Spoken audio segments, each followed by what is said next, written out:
Hi guys! Welcome to my channel. So ngayon guys, ipapakita ko sa inyo kung paano nga ba ulit kumita sa Popolive or yung ibang ways kung paano kikita sa Popolive. So last time, kung napanood niyo yung vlog ko, pinakita ko yung mga tasking, yung basic na tasking para sa level 1 na pambabae para makakuha siya ng pink coins at gold coins everyday at nako-convert yun sa cash. So paano pa ba yung ibang ways para kumita sa Popolive? So, ito yung isa pang way paano kumita sa Popolive is pupunta ka sa Party Live. So, click mo lang itong parang triangle, yan yung Party Live. Tapos, lalabas yung mga nagpa-party. So, click ka lang kahit saan dyan, yung mga nagpa-party. Click natin yung nasa taas. Ito. Ayan. So, naka-party live sila. Isang way para kumita dyan is, i-click mo to, yung may timer na baol. Kasi, meron lagi yan. Kapag madaling araw, kadalasan, 40 gold coins yan every 5 minutes. So, aabangan mo lang siyang maubos. Tapos, ayan, may fireworks na naman yan. So, ayun ko kung makakasapo ko. Sana makasapo ko. Check natin kung nakasapo ko. So, wala ako nasapo. 290 pa rin yung coins ko. Yan. Isa pa sa mga paano kumita is yun nga, yung fireworks. Kapag ka naambunan ka ng fireworks, nandun ka sa Party Live at naambunan ka ng fireworks, makakakuha ka rin ng gold coins na pwede i-convert sa pink coins at yung pink coins ang magiging pwedeng i-withdraw sa GCash, nagiging cash. So, ayan. So, hintayin natin itong baol na maubos yung time, tapos i-claim lang natin yung gold coin na makukuha natin dyan. So, ito nga guys, habang hinihintay natin na maubos yung timer dito sa baol, kung mapapansin nyo, may mga lumalabas na parang lollipop na star. O, yan yung mga naggagamble. Mga audience yan sa isang Party Live. Ito yung dami ng audience. Ayan. 552 na audience. Nagpa-Party Live sila. Sumasali sila sa Party Live. Tapos naggagamble sila. Ayan. Nagbabato sila ng mga star. Tsaka ng egg. O, lulupit pa tawag dyan. Tapos egg. So, dito makikita mo, mabibilis yung umandal. Nakikita mo kung sino yung mga nanalo. Kaya tinatawag na gamble. Kasi nagbabato sila. Cheer stick pala tawag dyan. Sorry. So, nagbato ng cheer stick yung isang audience. Nanalo siya ng 3,000 na coins. Kalagay dito. Yan o, 3,000 coins. O, nagbato ulit. Ang bilis kasi ang dami nag-gamble. So, nagbato ulit, nanalo ng 5,000 coins. So, ganun lang, kaya tinawag na gamble. Ulitin ko paano nga ba yung gamble na tinatawag? So, pupunta lang tayo dito sa gift. Itong kulay pink na box sa ilalim. Ito, click mo lang to. Tapos, so, ano ba ito na pindot ko? Wait lang. X. Click mo lang yung pink na box sa ilalim. Ito yon. Tapos, click lucky gift. Tapos, ayan, lahat ng gift na yan, pang gamble yan. So, pwedeng may bumalik sa'yo na coins kapag ka nag-click ka ng isa or pwedeng wala. So, yun. Ito yun. May cheer stick, may egg, merong diamond. So, pag binato mo yan, isa dyan, pwedeng magbalik sa'yo ng maraming coins. Pwedeng 5,000, 3,000, 400, 900. Depende kay Popo kung ano ibibigay niya sa'yo. Yun. So, kaya tinawag siyang gamble. Yun yung sa lucky gift. Kasi kapag ito namang gift lang, ayan, pag nabigay mo siya, walang balik ibibigay si Popo kasi gift mo lang siya. Tapos ang kagandahan pala dito guys, hindi ko nabanggit last time, is kapag ka nagbibigay ka ng lucky gift, tumataas din yung level of experience mo. Pag tumataas yung level of experience mo, dun din tataas yung level mo, magiging level 2 ka. Halimbawa, ito ako, level 1 pa lang ako So, pag kinlik ko tong cheer stick, ayan, lumabas dito sa guhit na magkakaroon ako ng additional na experience na 4 XP kapag ka nagbigay ako ng cheer stick. So, kung 5 cheer stick, di 5 times 4 XP is equals to 20 experience yung madadagdag para tumaas yung level mo. So, yun. So, mas malaki yung gift na ibibigay mo, lucky gift na ibibigay mo, is mas mataas din yung experience na magigain mo.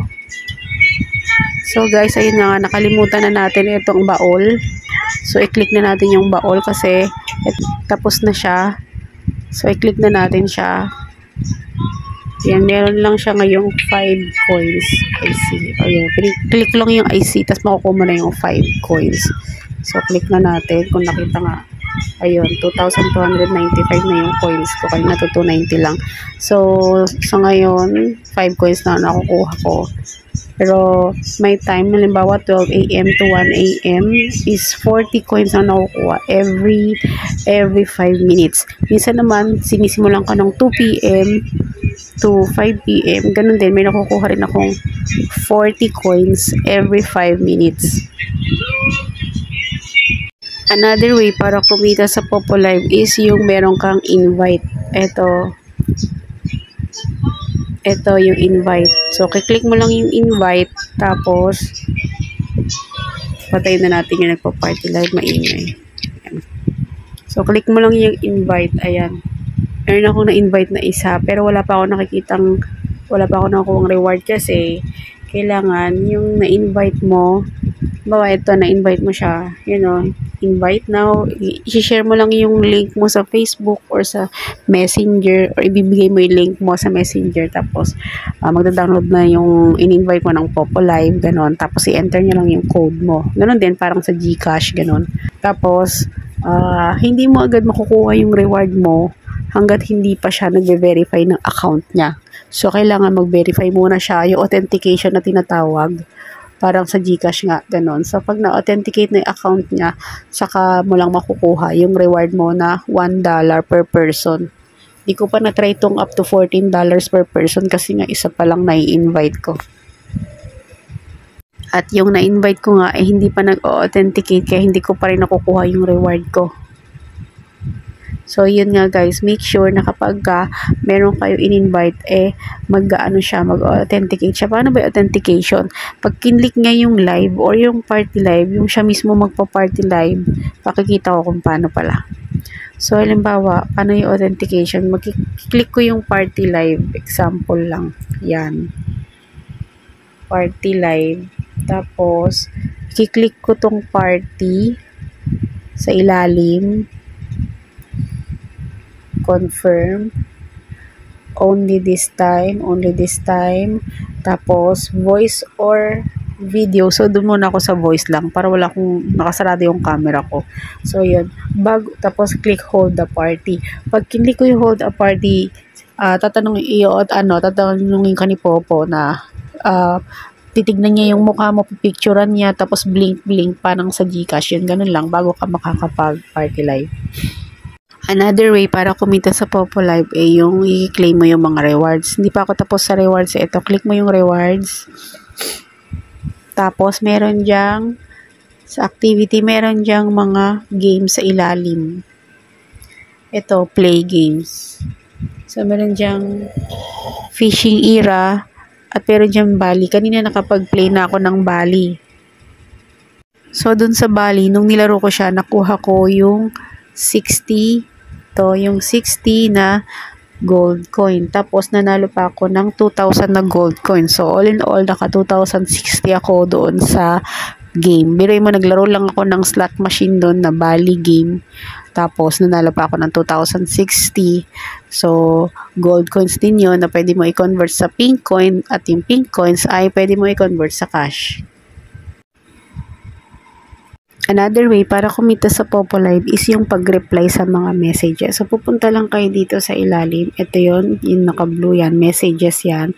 So, lalabas na yung mga nagme-message sa inyo. Kapag nireplyan nyo yan, tulad nitong nasa ilalim, yan.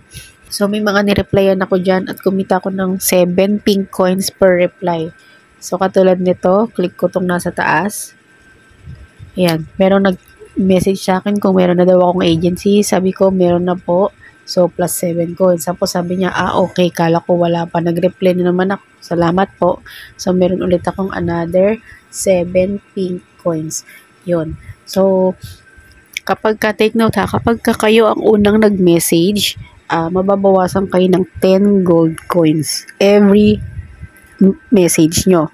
Pero kapag merong unang nag-message sa inyo, tapos kayo naman yung nag-reply, kayo naman yung madadagdagan ng pink coins na 7 pink coins every reply.